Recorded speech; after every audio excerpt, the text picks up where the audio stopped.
জামাতের আমির যেরকম বলেছিল, বে ছেলেরা সরো, মেয়ে বন্ধুরা এখন তোমরা আসো, তার পাশে বসিয়ে সেলফি তোলে এই মুরব্বী মানুষ বেপরদা মেয়েদের সাথে। এখন জামাতের নেতৃত্বে যে জোট রয়েছে তারা পরিষ্কার বলেছে তারা ইসলাম প্রতিষ্ঠিত করবে না। বিএনপির সাথে যারা জোট রয়েছে তারাও পরিষ্কার কি নীতি আদর্শ বাস্তবায়ন করবে, তারাও ইসলাম প্রতিষ্ঠিত করবে না।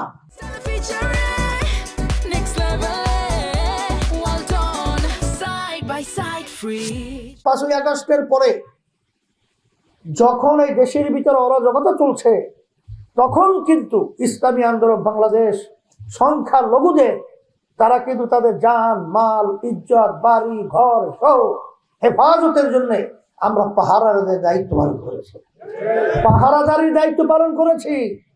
আপনারা দেখেছেন ইসলামী আন্দোলন বাংলাদেশ তাদের সহযোগী সংগঠনগুলো করোনাকালীন সময় যখন বাপ ছেলেকে ফেলে রেখে পালায়, যখন স্ত্রী স্বামীকে রেখে পালায়, তখন কিন্তু ইসলামী আন্দোলন বাংলাদেশ এবং তার সহযোগী সংগঠনগুলো আমরা জানের ঝুঁকি নিয়ে তখন সেই যে করোনার সময় যারা মারা গেছিল তাদেরকে আমরা দাফন কাপড় জানাজা কবর খোদা দাফনের ব্যবস্থা করেছি।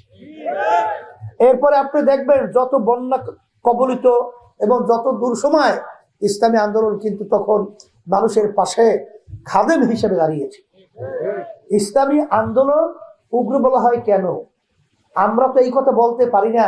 জামাতের আমির যেরকম বলেছিল, বে ছেলেরা সরো, মেয়ে বন্ধুরা এখন তোমরা আসো, তার পাশে বসিয়ে সেলফি তোলে এই মুরব্বী মানুষ বেপরদা মেয়েদের সাথে। এখন এটা তো ইসলামী আন্দোলন পারে না। আচ্ছা, মেয়ে এবং ছেলেদের ভিতরে চলার পার্থক্য এটাকে আমরা করছি না আল্লাহ করছি? তাই আল্লাহ মাফ করুক, নাউজুবিল্লাহ। তাইলে এই বৈষম্য কি আল্লাহ করছে? আল্লাহ মাফ করুক, তাহলে ঈমান থাকবে? মেয়েরা মেয়েদের অবস্থানে থাকবে, ছেলেরা ছেলেদের অবস্থানে থাকবে। মেয়েদের স্বর্ণ সবচেয়ে বেশি দিয়েছে ইসলাম। এই জন্য আমি বলবো যে এই ধরনের আচরণ তো আমরা করতে পারি না। আমি আমার ভাইদেরকে বলবো, আপনার হাতীবান্ধা এবং এই পাটগ্রাম আমাদের যে প্রার্থী দেওয়া হয়েছে সেই প্রার্থী আপনারা চেনেন, জানেন, শোনেন। আপনাদের প্রিয় মানুষ মুফতি ফজলুল করিম সাহেব, আমরা তাকে দিয়েছি। যদি আজকে আমরা এই পথ পরিবর্তন করতে পারি, আমার মন বলছে অল্প দিনের ব্যবধানে আল্লাহর রহমতে আপনাদের ভাগ্যর পরিবর্তন আল্লাহর রহমতে ঘটবে, আপনাদের মুখে হাসি ফুটবে। এবং সাথে সাথে আজকে যে ইসলামের নামে যে মিথ্যাচার যেভাবে চলছে, আল্লাহ রাসূল সাল্লাল্লাহু আলাইহি ওয়াসাল্লাম আসছিলেন মিথ্যাকে দূর করার জন্য, ন্যায়কে প্রতিষ্ঠিত করার জন্য। আর আজকে পার নিচ হইতে মাথার তালু পর্যন্ত সব যাদের মিথ্যায় ভরা, এরা আবার পরবর্তীতে বলে ইসলাম কায়েম করবে। এইটাও বলে আবার বুঝায় যে এখন তো কৌশল করা লাগে, পরবর্তীতে ইসলাম কায়েম করবে। ইসলাম বাগে খাইছে, বাগে। ওই ইসলাম কোনোদিন আর ইসলাম হিসেবে আসবে না। এরা সম্পূর্ণ একটা ধোঁকাবাজি কথা।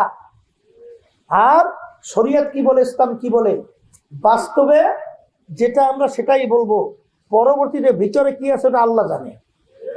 কথা ঠিক কিনা?